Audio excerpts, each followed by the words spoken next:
Começa agora o programa Bem Viver, uma prosa sobre saúde, bem-estar, comida e agroecologia. Produção Rádio Brasil de Fato.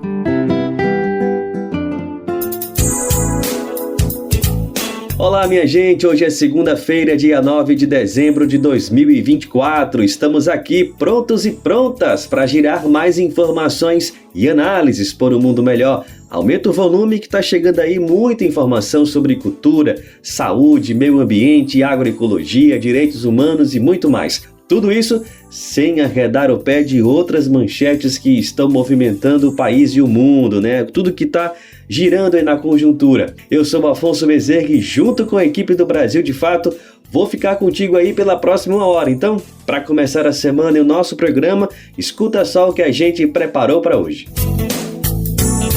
Ministério do Meio Ambiente quer parceria com a Rede ASA para avançar em projeto contra a desertificação no semiárido. Porto-alegrenses denunciam devastação em unidade de conservação.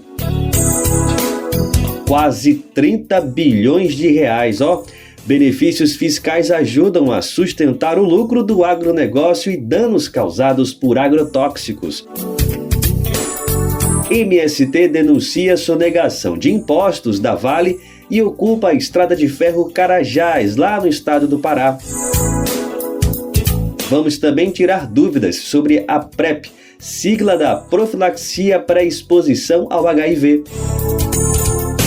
Centro Brasil-China para Agricultura Familiar é inaugurado. Tem esses assuntos, mas tem muito mais no programa de hoje que começa agora. E a gente abre o Bem Viver destacando uma entrevista sobre o projeto Redizer, do Ministério do Meio Ambiente.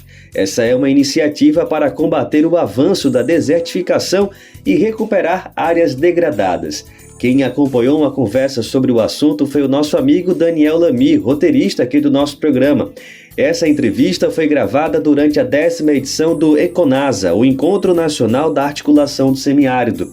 Daniel Lamy acompanhou o encontro em novembro entre Sergipe e Alagoas e tem compartilhado muitas reportagens com a gente aqui nos últimos dias.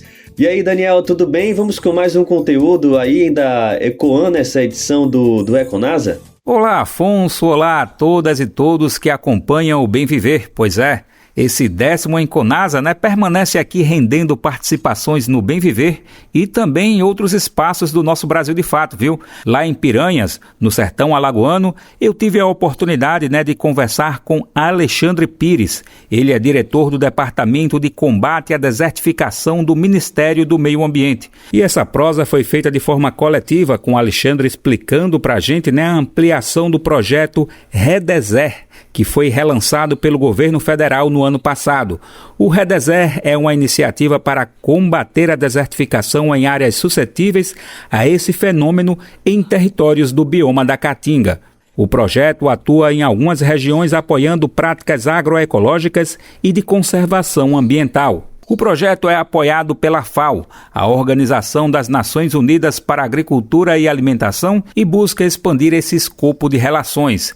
É que durante o 10º ECONASA, Alexandre Pires destacou para a gente a proposta de parceria da Redizer com a ASA, a Articulação Semiárido Brasileiro. A ideia é que as chamadas casas ou bancos de sementes crioulas possam ajudar na execução da Redizer. Essas casas ou bancos de sementes já são utilizadas e apoiadas pela Rede ASA, só que para armazenar sementes para a produção de alimentos. Com a iniciativa proposta, esses espaços serviriam também para o armazenamento de sementes nativas do bioma da Caatinga. Ou seja, além de guardar e armazenar espécies de feijão, fava e milho, essas casas também guardariam agora sementes de aroeira do sertão, baraúna, umburana de cheiro, entre outras da flora da Caatinga. Durante a entrevista coletiva, Alexandre apresentou para a gente a Redizer e sua execução prevista. O Redizer é um projeto do Ministério do Meio Ambiente em parceria com a FAO e com o GEF, que é o Fundo Global do Meio Ambiente. É um projeto que foi apresentado pelo governo brasileiro em 2014 e aprovado e assinado numa parceria com o GEF e a FAO como instituição implementadora em 2016. Ele é um projeto da ordem de 19 milhões de reais e para uma ação de experiências práticas e tecnologias sociais de combate à desertificação, mas associado às iniciativas da atividade produtiva da agricultura familiar. É um projeto que atua em 5 territórios do semiárido brasileiro: a região do Submédio São Francisco, a região do Araripe cearense, Xingó, no estado de Alagoas, e na região do Seridó, pegando o território do Seridó Potiguar e o território do Seridó paraibano.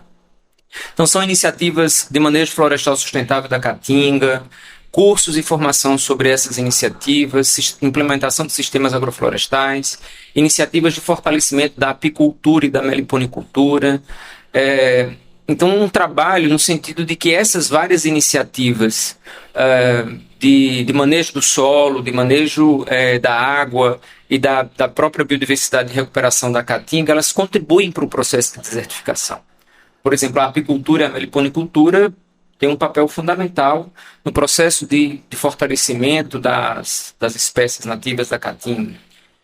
E um dos eixos, dos componentes desse projeto é exatamente trabalhar com agricultores e agricultoras familiares a produção, a coleta, armazenamento e seleção de sementes nativas da Caatinga e a produção e instalação de viveiros de mudas para a produção de sementes, de mudas, né? De alguma forma contribua para o processo de recuperação da Caatinga. Então nós vimos como uma grande oportunidade fazer uma parceria da ASA com o REDESER, né, com o Ministério do Meio Ambiente, via FAO, como eu já falei, é a instituição implementadora do projeto, para que, ao mesmo tempo em que a gente faça um mapeamento sobre o contexto, né, em que situação estão as mais de 1.000 casas de sementes implementadas com apoio do governo federal, com Fundação Banco do Brasil, BNDES, MDS, CONAB, lá nos anos passados, do governo da presidenta Dilma, a gente consiga entender que situação é que estão as casas de sementes, porque isso vai ajudar também ao próprio governo, junto com a ASA, planejar a continuidade do programa, né, dar estrutura e condições, inclusive, de ver como melhorar e aperfeiçoar o programa. Mas a gente viu também como uma grande oportunidade, nesses 5 territórios onde a gente está atuando, para que a gente possa desenvolver essas atividades de capacitação com os agricultores, de manejo da Caatinga, mas também de coleta, seleção, armazenamento de sementes da Caatinga. E uma estratégia nossa é que a ASA possa nos apresentar uma proposta técnica de como é que essas casas de sementes, essa rede de casas de sementes crioulas, ela pode incorporar as sementes nativas da Caatinga. Claro que para nós, e está dentro do escopo da Política Nacional de Combate à Desertificação, o tema da segurança alimentar, da agricultura sustentável, né, dos sistemas agroflorestais, o próprio processo das casas de sementes crioulas já nos contempla, já nos dá, já está dentro da nossa estrutura, dos nossos interesses. Então tem convergência entre o que a ASA faz nessa estratégia, entre as outras todas, mas essa especificamente, com a Política Nacional de Combate à Desertificação. Mas a gente está propondo esse plus, esse pensar sobre armazenar as sementes nativas da Caatinga da mesma forma que se armazena feijão, fava, milho, melancia, ou requer outras tecnologias, requer outros equipamentos, requer outra forma de armazenamento dessas sementes, de conservação dessas sementes.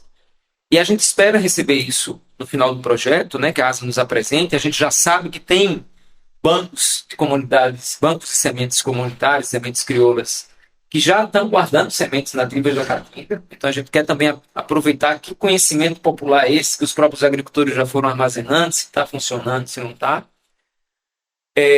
Porque a gente está entendendo no Ministério, no nosso departamento de forma específica, que esse documento, essa proposta técnica da ASA vai nos dar uma grande oportunidade de que a gente possa fortalecer essa iniciativa, conectar ela com outras iniciativas que tem de coleta, seleção e armazenamento de sementes da Caatinga, para que a gente consiga apresentar para todo o governo brasileiro e para a sociedade, inclusive para a iniciativa privada, aonde é que estão essas sementes e a potencialidade de sementes nativas da Caatinga para projetos e iniciativas de recuperação.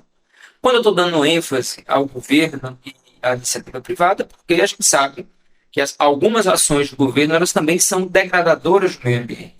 E os próprios órgãos de governo, empresas públicas, são obrigadas a fazer a compensação, a fazer a reparação desse dano ambiental com o plantio, com a restauração e recuperação de áreas. Assim como o setor privado, assim como o setor empresarial. Às vezes a iniciativa, a atividade econômica que a empresa desenvolve, ela gera um dano ambiental. Mas muitas vezes essas empresas não sabem onde é que vão encontrar as sementes, quem pode produzir mudas, quem não pode produzir mudas. Então, a nossa expectativa é que a gente, com esse documento, a gente possa... a nossa proposta, inclusive, é fazer um seminário final para a apresentação desses dados do projeto. E, a partir daí, a gente já começar um processo de divulgação dessa informação para sedimentar e estruturar uma proposta de fortalecimento dessas casas de semente e a gente ter aí uma grande rede espalhada por toda a Caatinga com sementes para um processo de recuperação e restauração. Durante a entrevista, Alexandre Pires também falou para a gente em que pé está o projeto que deve chegar a um seminário final. Ele afirmou que, enquanto organização civil, a Rede ASA já firmou a parceria com a FAO. Então, a ASA, a PMC, né, já assinou o contrato com a FAO. A gente agora deve fazer uma reunião de alinhamento aí no início do ano de 2025. Estou dizendo isso porque esse ano de 2024 está praticamente no fim. A gente vai passar aí pelo menos 15 dias fora do Brasil, na COP da desertificação, que acontece na Arábia Saudita, do dia 2 ao dia 13 de dezembro. Claro, as organizações vão tendo também os seus tempos. E a gente quer trazer para essa conversa de planejamento o Ministério do Meio Ambiente, FAO e ASA, alguns pesquisadores e pesquisadoras de universidades e instituições de pesquisa, instituições de pesquisas nacionais, para que a gente possa apresentar o projeto. E, ao mesmo tempo, obviamente que nós já estamos conectando esses pesquisadores e pesquisadoras que são pessoas que já têm uma experiência larga no processo de restauração, de recuperação da Caatinga, de coleta, seleção e armazenamento de sementes. E a gente quer trazer esses pesquisadores e pesquisadoras para que a gente tenha, com isso, um fortalecimento da nossa estratégia. Então, eu acho que no início do ano a gente deve fazer uma reunião de planejamento. Em seguida, a primeira etapa é fazer esse diagnóstico de qual é a situação das casas de sementes. Em seguida, deve-se implementar em alguns desses territórios os viveiros de muda, e a formação sobre coleta, seleção e armazenamento. E eu estou insistindo sempre nessa forma de coleta, seleção e armazenamento, porque não é a mesma forma de que se faz com o milho, feijão, a fava e as sementes da agricultura, né, da nossa agrobiodiversidade. Sementes da Caatinga têm especificidades, têm formas e tem especialistas, pessoas hoje que conhecem melhor sobre isso. Então, a ideia é de fazer formação dos agricultores e agricultores, e aí a gente quer dar recorte importante para a juventude, para que os jovens das comunidades rurais participem desse processo de capacitação, sejam os principais,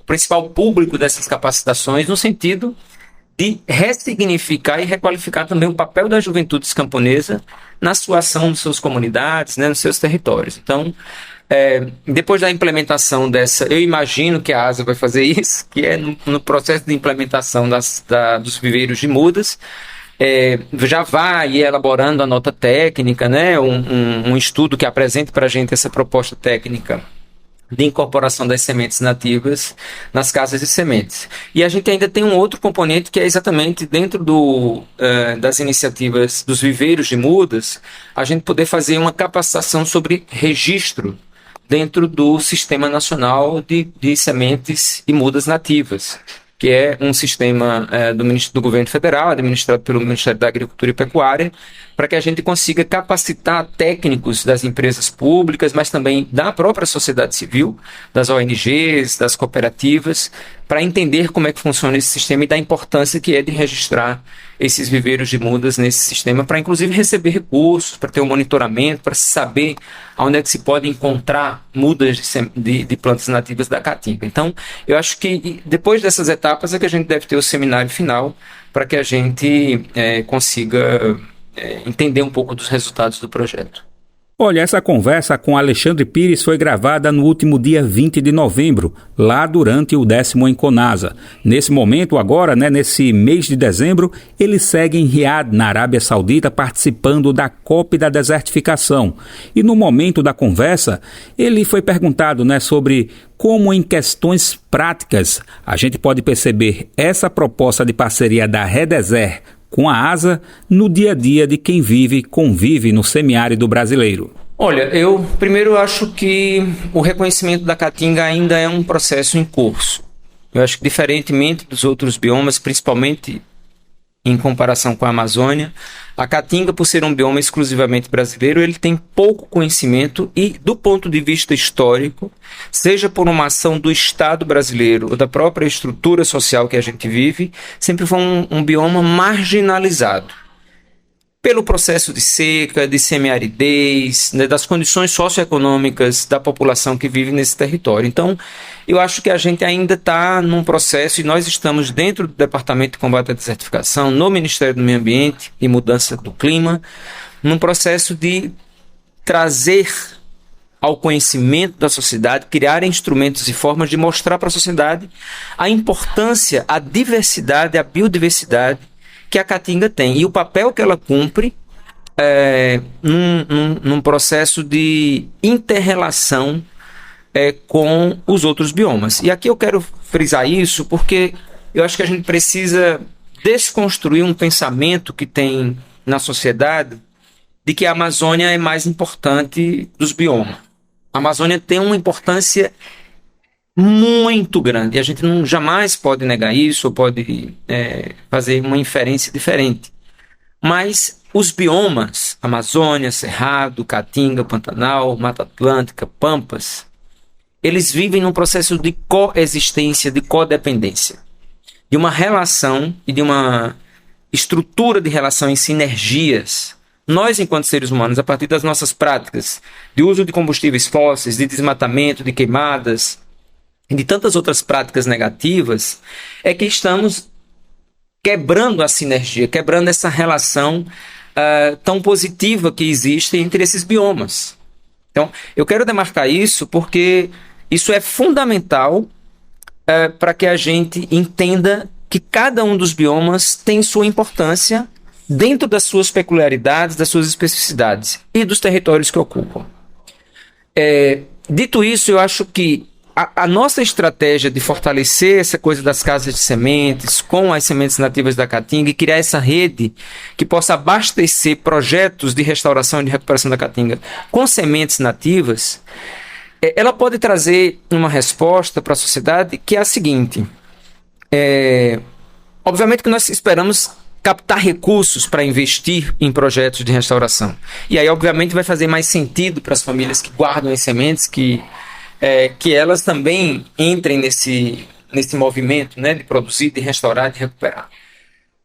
Nós estamos vivendo uma crise climática. A crise está dizendo para a gente que ou a gente restaura os solos degradados, recupera a vegetação nativa de todos os nossos biomas, Amazônia, Cerrado, Pantanal, Caatinga, Mata Atlântica e Pampas, ou a gente enfrenta o processo de restauração das nossas microbacias e bacias hidrográficas, para que a gente possa, inclusive, reverter esse processo de mudança do regime de chuvas, ou nós estamos fadados, enquanto humanidade, a chegar ao fim. Obviamente que isso parece catastrófico, mas o caminho que nós estamos trilhando não é um caminho que nos leva a algo diferente disso que eu estou dizendo. Ou seja, ou há uma mudança significativa de postura, de mudança na forma produtiva do Brasil, E aí, quando eu estou dizendo produtivo, eu estou falando dos setores produtivos que geram esse processo de degradação com muito mais ênfase.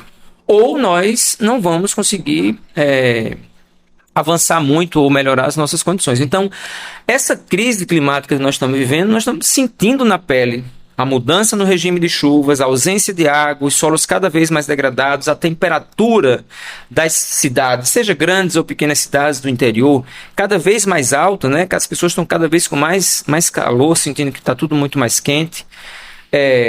Então, a gente precisa enfrentar isso com ações muito concretas. E ações concretas significa, repito, recuperar os nossos solos, recuperar a nossa vegetação nativa, recuperar as nossas nascentes, proteger os nossos mananciais hídricos, reduzir o nosso consumo de combustíveis fósseis, né, do petróleo de um todo, acabar com o processo de desmatamento e de queimada, que a gente ainda tem uma prática muito, muito forte nesse sentido. Então, eu acho que a resposta que a sociedade pode ter é o benefício a longo prazo, e aí eu não estou falando de amanhã, nem daqui a 1 ano ou 2 anos, a longo prazo, nós estamos falando de 20, 30, 40 anos para frente, é que a gente consegue efetivamente ter respostas. Agora, se a gente não começar agora, quem tem descendentes, né?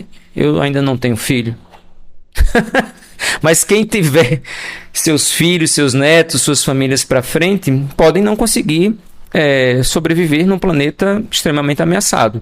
Então, eu costumo lembrar sempre do meu pai, que ele, um tio, um primo dele, eu não sei exatamente quem foi, uma pessoa da família dele, brincou com ele porque ele estava plantando um caroço de manga na beira de um rio, o rio que passa na propriedade da família, e ele era criança na época, né? E nós, filhos, chupamos manga desse pé de manga plantado pelo meu pai. Então, e ele diz assim, você contava sempre essa história pra gente, dizendo assim, se não fizer hoje, não tem amanhã. Então, eu acho que o que nós estamos fazendo com essa perspectiva, com esse projeto em parceria do Ministério do Meio Ambiente, com a ASA, é exatamente fortalecer a ideia do programa de sementes do semiárido, incorporando as sementes nativas da Caatinga na rede, para que a gente possa criar condições para esse grande programa de restauração da Caatinga, para que a gente tenha amanhã. Bom, só uma explicação aqui para quem está nos ouvindo, para entender melhor, né, essa parceria entre a Rede ASA e o projeto Redecer. Em 2015, a ASA lançou o programa Sementes do Semiárido, que reforça a cultura do estoque de sementes crioulas. Dessa forma, as famílias são apoiadas com a criação de casas ou bancos de sementes para a produção de alimentos. São nesses espaços que são guardadas espécies de feijão, fava, milho, entre outros alimentos. Na dinâmica das comunidades do semiárido, as famílias agricultoras selecionam as melhores sementes e as guardam para os próximos plantios. Nesses bancos ou casas de sementes familiares, existe uma verdadeira riqueza alimentar, capaz de assegurar a segurança e soberania alimentar e nutricional para as populações do semiárido. Algumas comunidades têm um nível de organização maior e conseguiram criar um banco ou casa de semente comunitária. Mas aí, voltando ao que ouvimos aqui na entrevista, com a proposta da Redecer, esses espaços serão apoiados também para guardar e multiplicar as espécies vegetais da Caatinga, ameaçadas de extinção. É isso, Afonso, valeu. Eu vou ficando por aqui e passo a bola para você. Valeu, Daniel, muito obrigado. A gente também agradece aí a contribuição do Alexandre Pires, um queridão, né, que está aí no Ministério do Meio Ambiente. Recuperar essas áreas impactadas pela desertificação é algo muito urgente no Brasil e no mundo. Aliás, todos e todas precisam lutar pela natureza, né? Seja para os seus territórios, mas também para todo o planeta. Então, valeu demais aí esse papo com o Alexandre Pires. Já lá no Rio Grande do Sul, a população está mobilizada contra a retirada de árvores de um parque e unidade de conservação. O território está localizado entre as cidades de Porto Alegre e Viamão. O coletivo popular está denunciando irregularidades de que máquinas trabalham há quase 3 meses no local. O grupo cobra que o poder público faça o manejo adequado da unidade.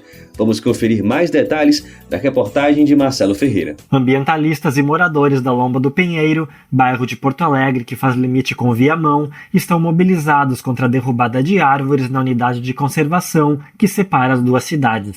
Com mais de 1.000 hectares, sendo 240 destinados ao lazer e o restante à preservação, o Parque Saint-Hilaire teve sua administração transferida da capital para Viamão em 2022. Em setembro de 2024, moradores do lado de Porto Alegre foram surpreendidos com máquinas cortando árvores do local que tanto cuidam e apreciam. Trabalho iniciado sem consulta à comunidade e sem transparência sobre o manejo arbóreo. Morador da região e membro do movimento Salve o Parque Saint-Hilaire, Vitor Barreto conta. Quando iniciaram as primeiras denúncias, os caminhões estavam saindo de madrugada, sem placa, cobertos, para não mostrar que estava saindo madeira, e tivemos alguns moradores que perseguiram, gravaram vídeos ali, nos seus próprios celulares, e sempre aquela sensação de que eles estavam querendo omitir algo. E a população se organizou enquanto comunidade e foi para cima. Nós viemos no parque, nós fizemos um momento de manifestação dentro do parque, logo nas primeiras semanas de desmatamento. Começamos a criar grupos no WhatsApp de organização, divulgar materiais, de ir para as redes sociais, ir atrás de políticos, vereadores, deputados, gabinetes que pudessem nos ajudar, movimentos ambientalistas, e aí nós fomos comprovando e achando cada vez mais irregularidades em tudo o que estava acontecendo. E nesse meio tempo, com essa movimentação, nós recebemos algumas ameaças. Foi somente depois da mobilização que a Prefeitura de Viamão informou que o corte seria apenas de árvores exóticas, como pinos e eucaliptos. Mas um olhar mais atento à área desmatada encontra clareiras com diversas espécies nativas derrubadas, além de aterramento de nascentes de água. Professor de Botânica da Universidade Federal do Rio Grande do Sul e membro do Conselho Municipal de Meio Ambiente de Porto Alegre, Paulo Braque constata. Bom, esse aqui é um butiá, Butiá odorata, é uma espécie ameaçada de extinção pelo decreto 52.109 de 2014, decreto estadual. Na legislação federal também está ameaçado. É uma planta que leva muito tempo, provavelmente essa planta aqui deve ter quase 10 anos, e são dezenas ou centenas de butiás que ficaram amassados, foram cortados. O ecologista e também os moradores não se colocam contra a retirada das espécies exóticas, se feita com cuidado. Mas para Paulo Braque, é um crime ambiental o que está acontecendo no parque, que abriga resquícios de Mata Atlântica. Aqui na região, nós já registramos a presença de gato do mato, que é uma espécie ameaçada, mas existem outras espécies, tatus, às vezes até bugios também podem ocorrer aqui. Então é uma área muito importante, mais de uma centena de aves ocorrem aqui nessa área. Então, para a fauna é uma área muito importante. A retirada de pinos e eucalipto pode ser feita, mas com cuidados, e não da devastação que a gente está vendo aqui. Segundo a Prefeitura, o parque será cercado com as madeiras retiradas, o que preocupa a comunidade do lado de Porto Alegre, que pode perder o acesso. Aqui é a nossa vida de lazer, onde os nossos filhos cresceram, as trilhas que nós temos aqui dentro, todas essas conquistas, nós temos pessoas responsáveis aqui, que cuidam disso aqui, os campeonatos, lá atrás em outro campo, o pessoal faz o seu churrasquinho, ainda apesar de ser eucalipto, é a sombra que nós temos aqui, então nós temos medo. Fechando aqui, nós teríamos que dar a volta e pagarmos, futuramente vai ser pago lá, ali em Viamão, Em novembro, foi realizada uma audiência pública na Assembleia Legislativa, através do deputado estadual Edgar Preto, para debater o caso. Entre os encaminhamentos estão denúncias ao Ministério Público e ao Tribunal de Contas do Estado, à Patrulha Ambiental e à Polícia Federal. Maristela comenta. Queremos imediatamente a cessão disso aqui, a parada disso aqui, para poder fazer todo o levantamento dos impactos e essas perguntas que nós estamos fazendo. Vitor complementa. O que garante que daqui a pouco não vai ter alguém que, em alguma esfera municipal, estadual, ou vai fazer alguma sessão de entregar isso aqui, que é uma unidade de conservação, para a iniciativa privada, para fazer um parque temático, para fazer um condomínio, para fazer um loteamento, para fazer alguma coisa. O que nos garante que isso não vai acontecer? De Porto Alegre para a Rádio Brasil de Fato, Marcelo Ferreira. E só mais uma informação sobre esse caso. Ao Brasil de Fato, a Prefeitura de Porto Alegre disse não ter posicionamento e que a questão é de responsabilidade de Viamão, na cidade vizinha. Já a Prefeitura de Viamão não respondeu aos questionamentos enviados pela redação. Se liga na dica de saúde do Brasil de Fato para você. Olá, meu nome é Kalil Marinho, eu falo de São Paulo, eu sou fisioterapeuta pediátrica e hoje eu vim conversar com vocês sobre algo simples, mas que talvez não esteja na rotina de todo mundo. Você sabia que ler para as crianças é uma atividade que traz muitos benefícios? E que também a gente não precisa esperar que a criança saiba ler para iniciar esse hábito com ela? Isso mesmo, o bebê que ainda não nasceu já se beneficia de quando alguém lê para ele bem pertinho da barriga da mãe. Nesse momento ele já começa a reconhecer a voz de quem lê para ele. E para as crianças maiores, mas que ainda não sabem ler ou até mesmo reconhecer letras ou palavras, o momento da leitura estimula a imaginação e a criatividade, além de trabalhar o foco, a atenção e a memória. E claro, aumenta o vocabulário. Presta atenção na expressão das crianças quando elas estão ouvindo uma história. Elas vão demonstrar curiosidade, medo, surpresa, alegria. Isso porque nesse momento elas estão aprendendo a lidar com as próprias emoções. E por último, mas talvez o mais importante, o momento da leitura aumenta muito o vínculo de quem lê com a criança. Então colocar esse hábito na rotina da sua casa vai fazer muito bem para as crianças, mas também para os adultos. Até mais! Programa Bem Viver, sua edição diária sobre saúde, bem-estar, comida e agroecologia.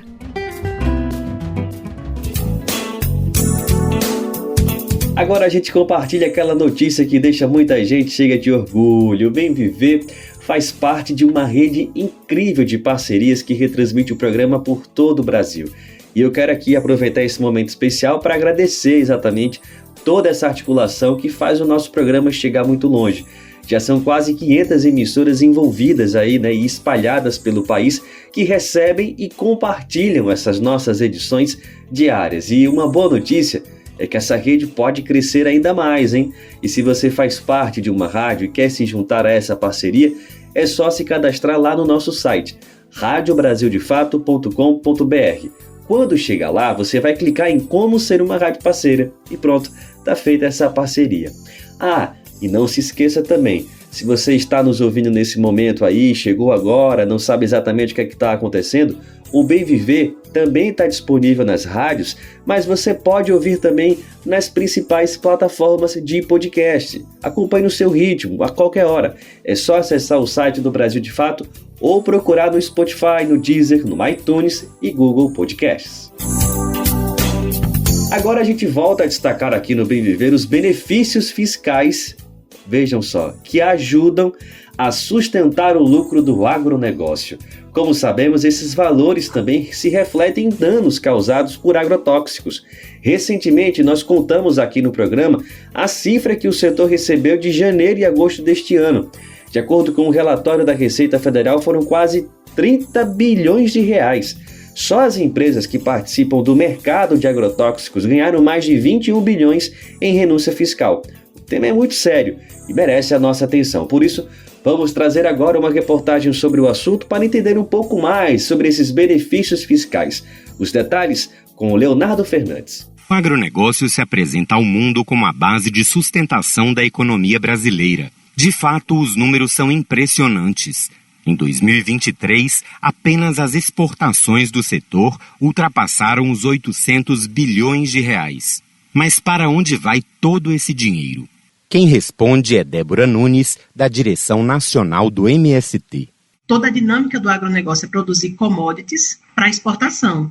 Lógico que isso, influi diretamente no equilíbrio da balança comercial. Disso nós não estamos aqui questionando isso. Isso acontece. Essa riqueza, que é produzida pelo agronegócio às custas do Estado brasileiro e, por conseguinte, do povo brasileiro, ele serve para continuar enricando uma pequena parcela da sociedade brasileira, sem gerar efetivamente nenhum retorno efetivo para o povo brasileiro. Muito pelo contrário.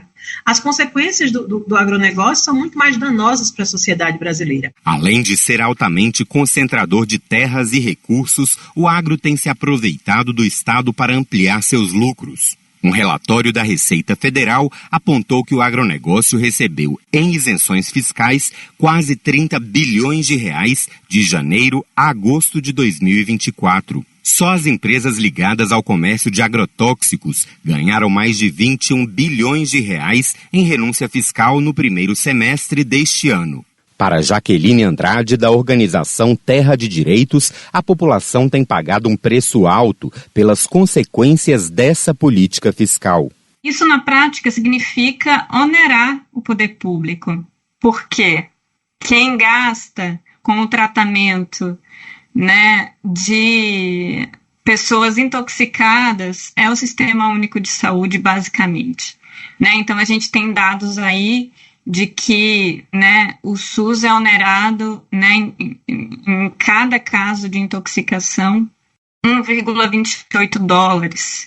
As isenções fiscais a agrotóxicos são questionadas no Supremo Tribunal Federal por uma ação movida pelo PSOL. A ação aponta que as isenções ferem direitos constitucionais, como o direito à saúde, ao meio ambiente equilibrado, e provocam um rombo nas contas da União, devido à perda de arrecadação de recursos que poderiam ser revertidos em políticas sociais. Os defensores das isenções fiscais ao agronegócio, sobretudo aos agrotóxicos, argumentam que o fim das renúncias teria impacto sobre o preço dos alimentos, o que é rejeitado pela representante da campanha permanente contra os agrotóxicos e pela vida, Jaqueline Pivato.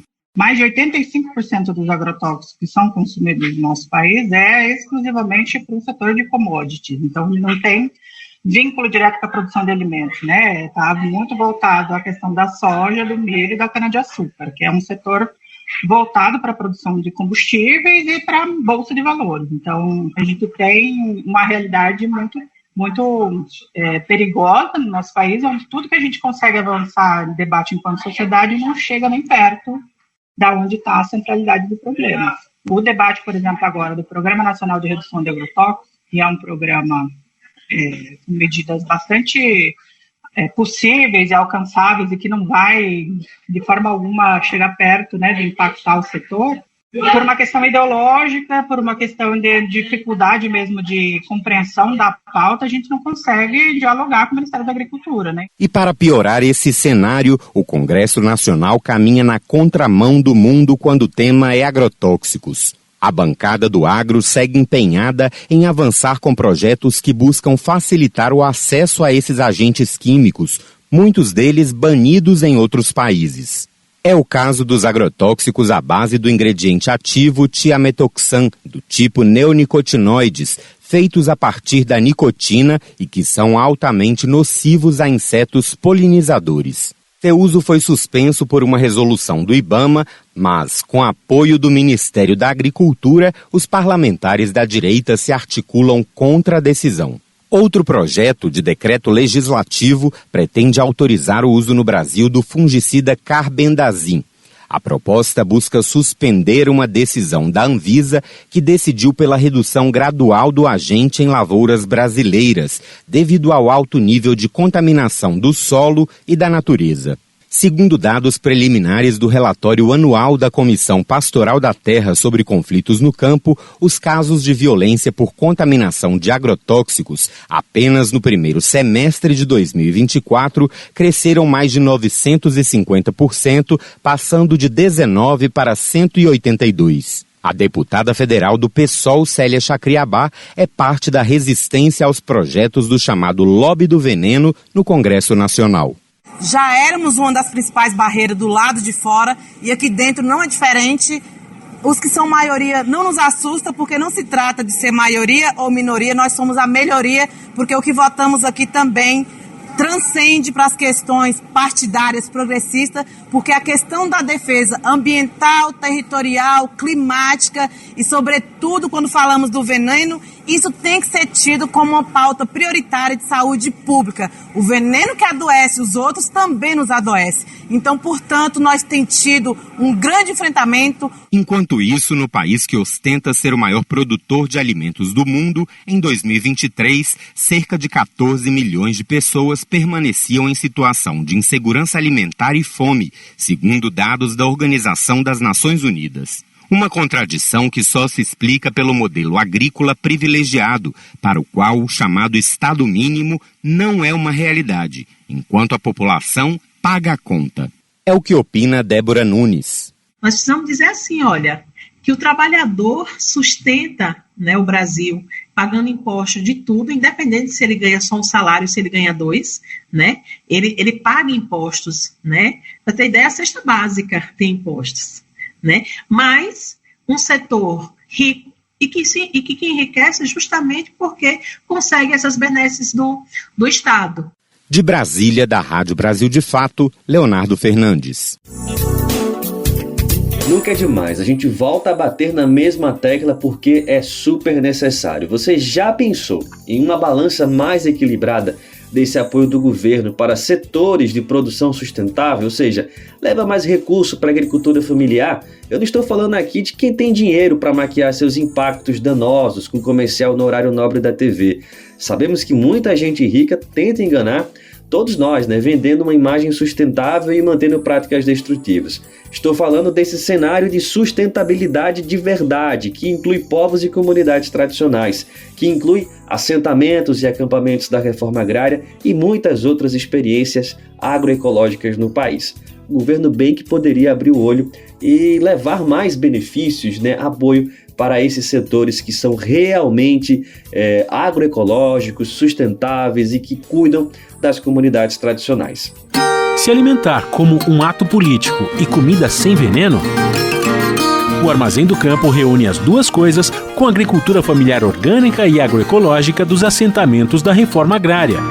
São várias lojas espalhadas pelo Brasil com produtos do Movimento Sem Terra, MST, além de atividades culturais, cafeteria e almoços coletivos. Encontre o Armazém do Campo mais próximo de você pelas redes sociais e venha. Traga sua família e amigos para conhecer um novo jeito de comer bem.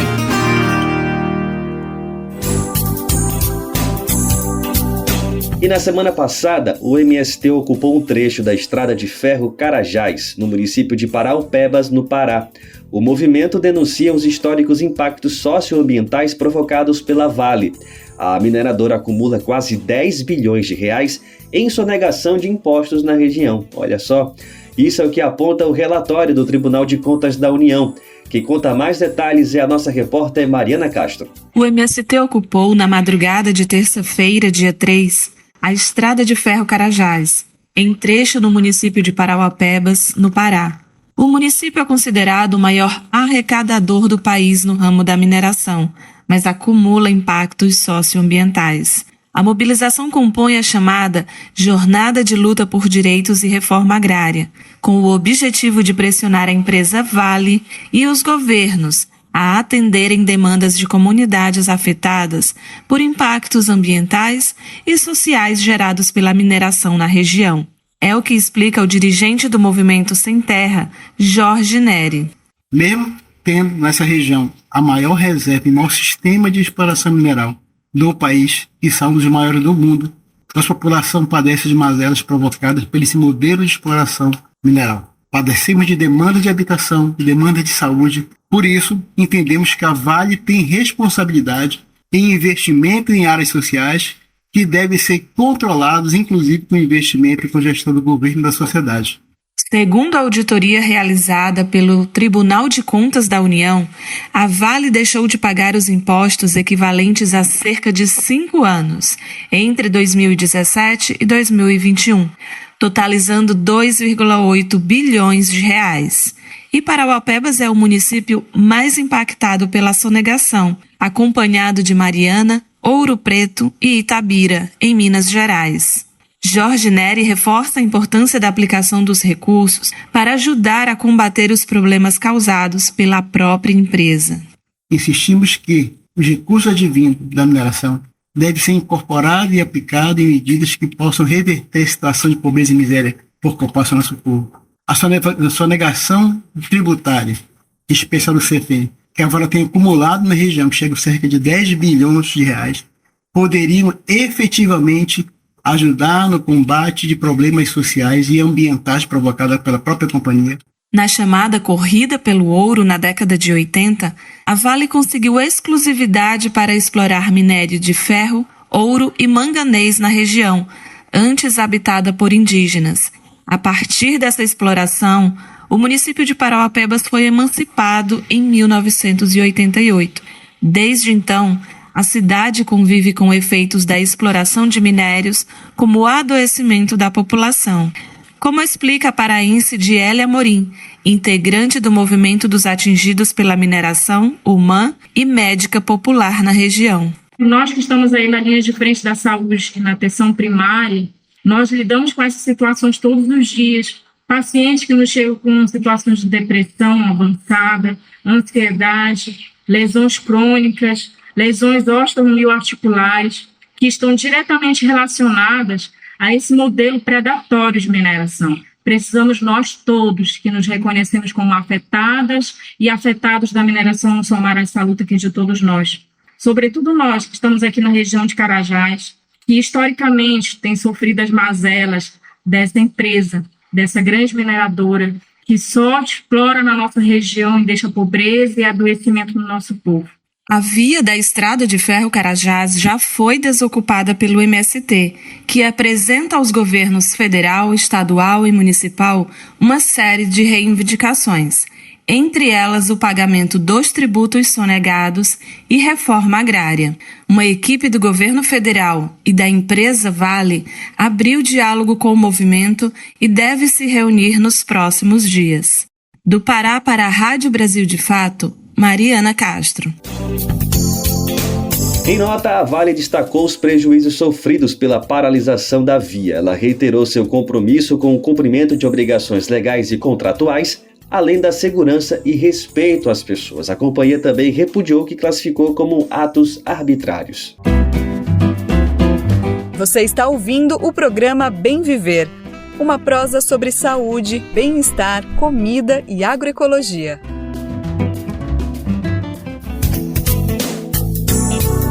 E você sabia que, além de acompanhar o Bem Viver, você pode receber as principais notícias do Brasil de Fato diretamente aí no seu e-mail? Pois é, abrir rapidamente pelo computador, pelo celular e fica atualizado ou atualizada de tudo. Para isso acontecer é muito simples.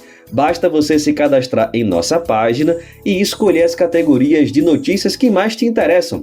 Política, relações internacionais, cultura, saúde. Assim você fica por dentro dos principais acontecimentos do Brasil e do mundo.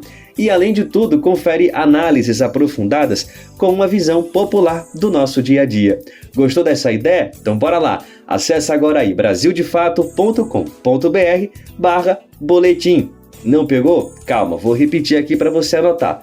brasildefato.com.br/boletim. Brasil de Fato, uma visão popular do Brasil e do mundo. Leia e ouça as informações que mais interessam no seu dia. Política, economia, direitos humanos, cotidiano, saúde e cultura, tratados com pluralidade e diversidade.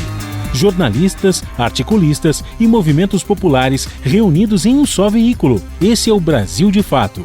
Conteúdos em texto, áudio e vídeo que informam e contribuem na luta por uma sociedade mais justa e fraterna. Quer ficar por dentro? Então acesse brasildefato.com.br.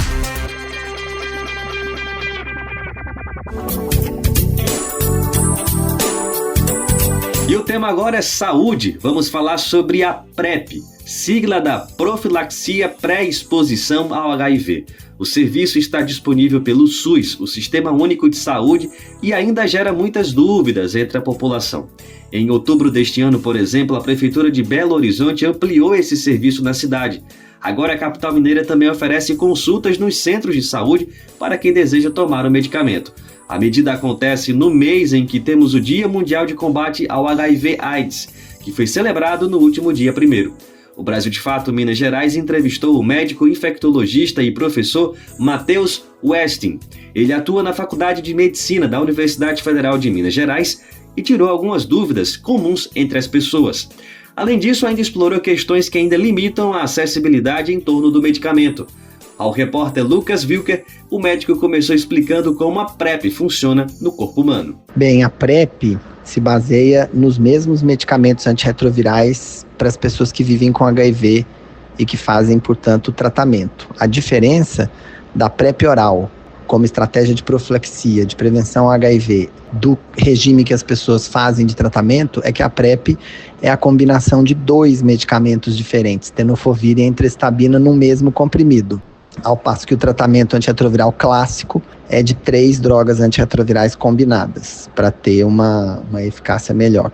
Mas basicamente são classes diferentes que a gente combina para compor o tratamento, e na PrEP são 2 substâncias diferentes de uma mesma classe, que atuam numa mesma etapa da replicação do vírus. E aí, de forma bem simples, como que a PrEP atua no organismo para impedir a infecção do HIV? Uma vez que a pessoa tem contato com o vírus penetra na mucosa e tenta infectar as células do sistema imune. Se a pessoa estiver utilizando a medicação da PrEP adequadamente, os tecidos e essas células do sistema imune vão estar com altas concentrações do medicamento. E esse medicamento inibe a replicação do vírus. Então, o vírus ele tem um tempo de vida limitado. Como ele não vai conseguir se replicar, ele não se fixa no organismo. É impedido que ele se fixe no organismo, que ele entre num ciclo replicativo e migre para esconderijos, que a gente chama de reservatórios virais, e dessa forma não há fixação da infecção. É uma inibição precoce da replicação assim que ele tenta entrar. De maneira mais simples ainda e alegórica, é como se fosse uma barreira química por dentro da mucosa das regiões genital, anal, peniana, né, vaginal e assim por diante. É basicamente esse o mecanismo de ação. Matheus foi perguntado também sobre a relação do medicamento com substâncias usadas por pessoas que vão à academia. Geralmente é feita uma orientação para se evitar o uso de creatina, whey e outras substâncias durante o uso do PrEP. Em relação a interações medicamentosas, essa é uma orientação que costuma ser feita nas consultas, né?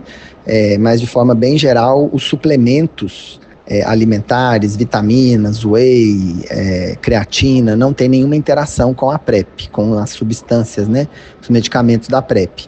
Agora, pessoas que utilizam hormônios, sejam hormônios anabolizantes, mas também hormônios sexuais em processo de transexualização, aí a eficácia da PrEP pode diminuir no sentido do tempo que ela demora para gerar a proteção inicial.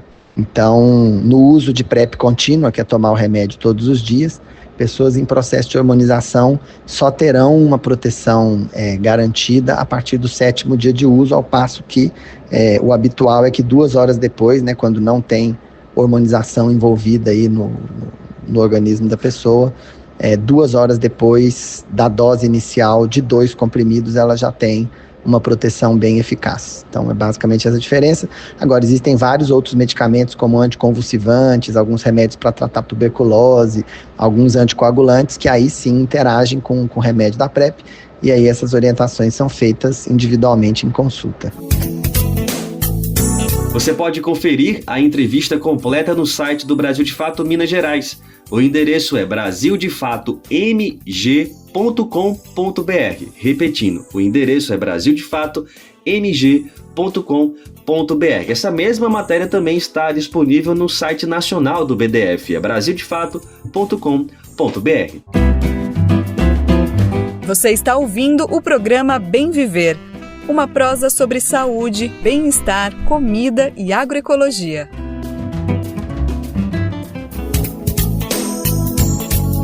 E agora a gente compartilha um recado super importante de toda a equipe do Brasil de Fato. É que a gente também precisa da sua colaboração para continuar produzindo conteúdos de qualidade, com o rigor jornalístico que você já conhece e confia. O nosso trabalho é e sempre será trazer a visão popular dos fatos, tanto no Brasil quanto no mundo. Mas para que isso funcione, né, continue firme, a gente precisa ter uma saúde financeira em dia. Você pode ajudar através do nosso Apoia-se, contribuindo com o valor que puder, que estiver ao seu alcance. Assim você se junta a quem luta contra a desinformação e constrói um futuro melhor para todos e todas. E aí, bora nessa? É super fácil, hein? Acesse aí apoia-se/Brasil de Fato. O link também está na descrição deste episódio que você está ouvindo, nas plataformas de podcast. Estamos contando com você, hein? E a nossa capital federal agora conta com o Centro Brasil-China para a Agricultura Familiar. A iniciativa é uma parceria entre o Estado chinês e a Universidade de Brasília, a UNB. A inauguração do Instituto contou com a recepção das máquinas chinesas para pequenas propriedades rurais.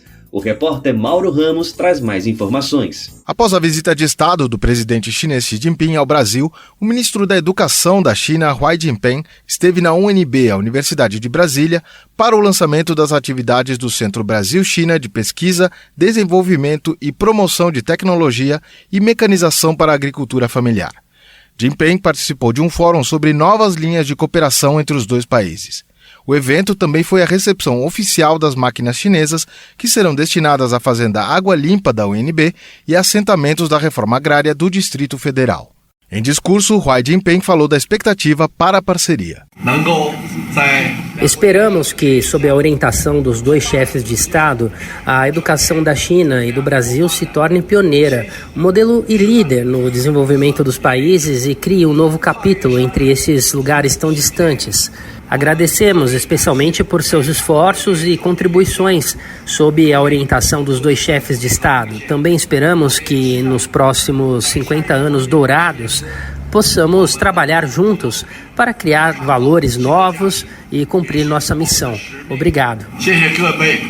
Obrigado. Márcio Postman, presidente do IBGE, destacou que a criação do Instituto muda a relação entre os dois países. Essa iniciativa de trazer a experiência chinesa do ponto de vista da mecanização, da industrialização do campo na pequena escala, da agricultura familiar, é talvez um dos principais produtos que resultam desta relação que até agora tem sido muito comercial e ancorada na agricultura dos grandes empreendimentos. Rosana Naves, reitora da universidade, fala sobre o Centro de Big Data. Então, o Centro de Big Data vem alcançar, a possibilidade de a UNB e o Brasil colaborarem com a China na interpretação desses dados, na otimização, na customização das máquinas para o território brasileiro, em particular os assentamentos, onde depois elas vão ser utilizadas e vão favorecer a mobilidade social, e a produção de alimentos na agricultura familiar.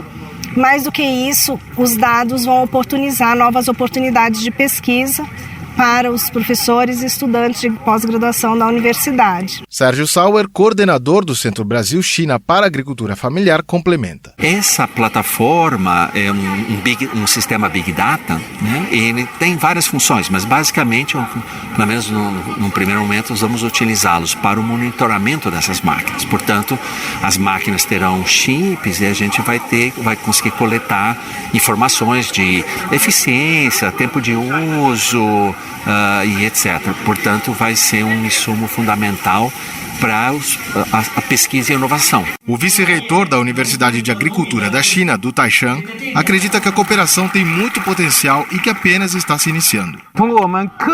Combinando esforços de nossos pesquisadores científicos, do apoio de ambas universidades, cultivando nossos talentos e a produção dos camponeses, podemos resolver nossos desafios juntos, como reduzir a pobreza no país e combater a fome, e dessa maneira alcançar a prosperidade comum.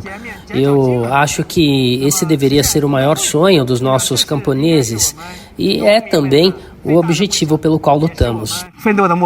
Durante o encontro, o ministro de Educação da China elogiou o MST pela contribuição para o desenvolvimento das parcerias entre Brasil e China na agricultura familiar. De Brasília, da Rádio Brasil de Fato, Mauro Ramos. E a gente também quer reforçar aqui para vocês que o Brasil de Fato tem correspondente lá em Pequim, hein? Então, para ficar sabendo tudo sobre a China, cola aqui com a gente no Brasil de Fato, que é sucesso. Essa e outras informações você confere lá no site brasildefato.com.br e na nossa rádio agência, radiobrasildefato.com.br. Tem ainda nossas produções em vídeo e nas redes sociais com uma visão popular do Brasil e do mundo e, claro, trazendo aí destaques mais recentes sobre a situação na China. E a edição do Bem Viver desta segunda-feira fica por aqui, mas você pode nos ouvir na Rádio Brasil Atual 98,9 FM na Grande São Paulo ou no site radiobrasildefato.com.br. O programa vai ao ar em diversas rádios pelo país. A lista completa dessas emissoras que retransmitem o Bem Viver você encontra lá no nosso site, na matéria de divulgação do programa, que fica disponível diariamente no site E aproveitamos também aqui para agradecer aos veículos que estão com a gente nessa parceria, né? Retransmitindo o programa, isso é super importante. E também agradecer a você que está com a gente nessa audiência, seja no rádio, na Rádio Agência ou também através das principais plataformas de podcasts. Aliás, o Bem Viver também fica disponível lá para você ouvir quando quiser, no Spotify, no Deezer, no iTunes e no Google Podcasts. Então, muito obrigado mesmo pela audiência.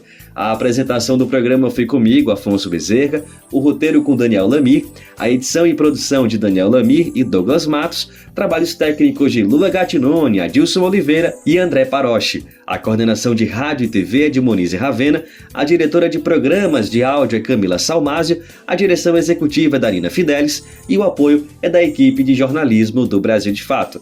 Muito obrigado pela audiência, um forte abraço, tchau, tchau e até amanhã. Você ouviu o programa Bem Viver, uma prosa sobre saúde, bem-estar, comida e agroecologia. Produção Rádio Brasil de Fato.